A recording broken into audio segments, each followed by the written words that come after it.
İnsanlarımızın, əhalimizin psixologiyasında qonşu aldı, filankəs aldı, ay Unize'yi aldım, getdim Çanqan aldım, bir ayda aldım, hamı gedir sıfır maşına oturur. Deyirsən, arkadaş, bunun bəs nə baxsa bir ustası, bataryası, ora bura görürsən ki, elə öz-özünə danışırsan. İki kişi deyir ki, mən bunu aldım, oturub içinə gedirəm, salafan maşındır. İkinci əl maşından, qardaş, yorulmuşam, orası belə biraz. Və deyirsən, arkadaş, bu ikinci əl, bunun bir ustası olmalıdır, bir, nə bilim, elektronikasında olan yaranan problemləri aradan qalxızan bir şey olmalıdır da. Land Cruiser'lara, Prado'lara baxırdın, adam şişirdi, qiymətlərindən zaten. İndi baxırsan ki, hamısı inalveri düşüb. Nə istəyirsiniz bu kitaydan?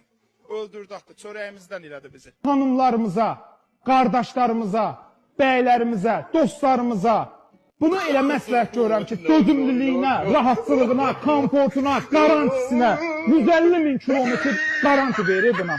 Alt ildə salafan maşında 5 il, 6 il nə usta üzü görmə, nə dəhd görmə, nə sər görmə. Xoşbəxt ol da, tək ki siz xoşbəxt